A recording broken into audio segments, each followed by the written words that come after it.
आज की आधुनिक दुनिया में इंसान ने कई चीजों का आविष्कार किया है और विज्ञान के दम पर कई मुकाम भी हासिल किए हैं। पर इंसान अभी तक ये नहीं जान पाया कि मौत के बाद इंसान के साथ क्या होता है।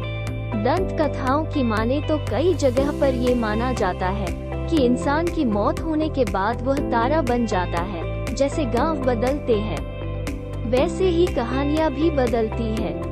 बात कुछ साल पहले की है। मैं अभी नहा कर लौटी थी कि खबर आई कि गांव के पुराने कुएं में सुमन गिर गई है।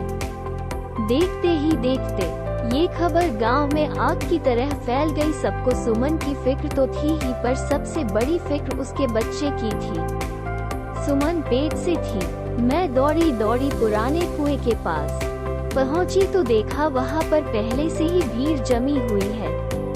गांव के एक आदमी ने कुएं में छलांग लगाई और सुमन की लाश को रस्सी से बांधी, क्योंकि सुमन को तैरना नहीं आता था और उसने दम तोड़ दिया था। उस समय वो पेट से थी। पानी में गिरने के बाद वो चीखी होगी, चिल्लाई होगी, पर पुराने कुएं में कम ही लोग पानी भरने आते थे। क्योंकि सुमन का खेत कुएं के बगल में ही था, इसलिए उसका इस कुएं पर आना जाना लगा रहता था। पहले भी कई बार वो इस कुएं से पानी भर चुकी थी, पर इस बार उसकी किस्मत में कुछ और ही लिखा था। लोग सुमन की लाश को ऊपर खींचने लगे। जैसे ही सुमन की लाश को ऊपर निकाला गया, उसके घर वाले फुट फुट कर रोने लगे।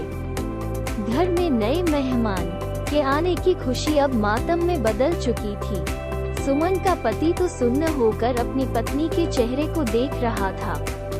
ना ही वो रो रहा था और ना ही उसकी आंख से आंसू आ रहे थे। बस बिना अपनी पलकें झपकाए पत्नी को देखते ही जा रहा था। सुमन वैसे दुबली पतली ही थी, मगर पानी में ज्यादा देर रहने के कारण उसका शरीर फूल गया था। मैंने ये हादसा पहली बार देखा था। हालांकि मुझे डर लगना चाहिए था, पर मुझे डर नहीं लग रहा था। पर हाँ, एक अगल सी बेचैनी जरूर हो रही थी। पुलिस मौके पर पहुंची। उसने गांव वालों का बयान लिया और अंतिम संस्कार करने की इजाजत दे दी। पुराने कुएं वाले खेत में ही सुमन का अंतिम संस्कार किया गया। मौत तो इंसान के हाथ में नहीं होती। शरीर से आत्मा कब निकल जाए किसी को पता ही नहीं चलता। कहते हैं अंतिम संस्कार करने के बाद इंसान की आत्मा को शांति मिलती है, मगर आत्मा खुद ही शांति न चाहे तो। उस रात ऐसे कई सवाल मेरे मन में उठने लगे। मैंने कई बार करवट बदली, पर मुझे नींद नहीं आ रही थी। पर वक्त के साथ साथ सब ठीक हो जाता है। उस हादसे को गुजरे हुए अब कई महीने हो चुके थे। एक बार एक मजदूर उस पुराने कुएं वाले खेत में काम कर रहा था। तभी उसे एक औरत के रोने की आवाज आती है। वो कुएं के पास जाता है। उसने देखा कि वो आवाज कुएं के अंदर से आ रही थी। जैसे ही वो कुएं के अंदर देखता है, अगले दिन उस मजदूर को तेज बुखार हो जाता है। तेज बुखार से उसका शरीर तप रहा होता है। वो बार बार कहता रहा कि मेरे पास मत आओ, मैंने तुम्हारा क्या बिगाड़ा है, मुझे छोड़ दो। उस शाम उस मजदूर की मौत हो जाती है। गांव में अब पुराने कुएं का डर फैल जाता है। सुमन की आत्मा अभी भी उस कुएं में है। ऐसी बातें गांव में होने लग जाती है। सुमन के घर वाले भी कुएं के पास वाले खेत में खेती करना छोड़ देते हैं। ये सब सुनकर मुझे कुछ समझ नहीं आ रहा था। मेरे दादाजी को भी गुजरे कुछ ही महीने हुए थे और उनका अंतिम संस्कार तो हमारे घर के पीछे ही किया था। फिर मुझे कभी मेरे दादाजी क्यों नहीं दिखाई दिए। मेरे दादाजी कहते थे कि इंसान मरने के बाद कुत्ते का जन्म ले लेता है। इत्तेफाक से दादा जी के गुजरने के दूसरे ही दिन हमारे घर में कुत्ते का एक बच्चा लाया गया, जिससे कि घर की और खेती पर नजर रखी जाए। मन में सवाल फिर से उठने लगे।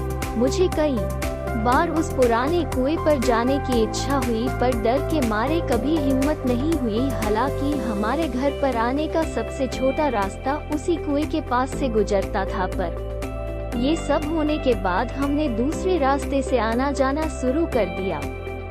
एक रात पिताजी बाजार से घर लौट रहे थे। आज उन्हें बहुत देर हो चुकी थी। बारिश का मौसम था। रात का अंधेरा और काले बादल अचानक जोर से गरजे और बारिश शुरू हो गई। पापा एक पेड़ के नीचे रुक जाते हैं और बारिश रुकने का इंतजार करते हैं। बारिश रुकने की बजाय और बढ़ जाती है। उसके बाद उन्हें पुराने कुएं के पास वाला छोटा रास्ता याद आता है। मेरे पापा भूत प्रेत पर विश्वास नहीं करते थे।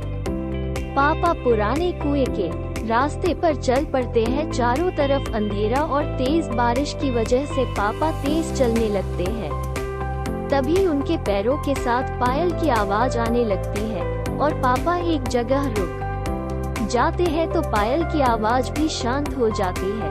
पापा फिर से चलने लगते हैं। उसी के साथ फिर से पायल की आवाज भी आने लगती है। तभी उनके पीछे से कोई गुजरा हो ऐसा महसूस हुआ तो वो पीछे देखते हैं तो पीछे कोई नहीं दिखता है। पर जैसे ही वह आगे देखते हैं उन्हें सुमन की आत्मा दिखाई देती है। उसे देखकर पापा की आंखें फटी की फटी रह जाती है। वो डर के मारे पीछे जाने लगते हैं और कीचड़ में फंसकर गिर जाते हैं। सुमन की आत्मा धीरे धीरे पापा के पास आने लगती है।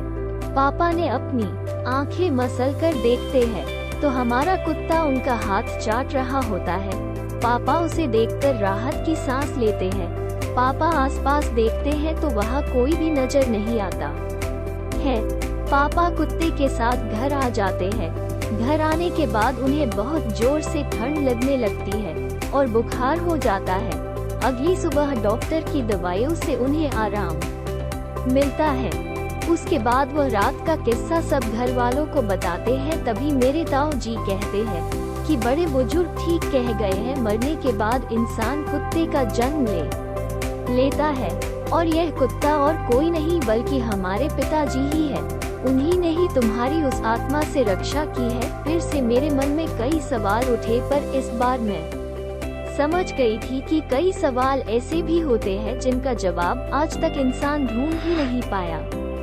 आपको क्या लगता है, मरने के बाद इंसान की आत्मा का आखिर क्या होता है?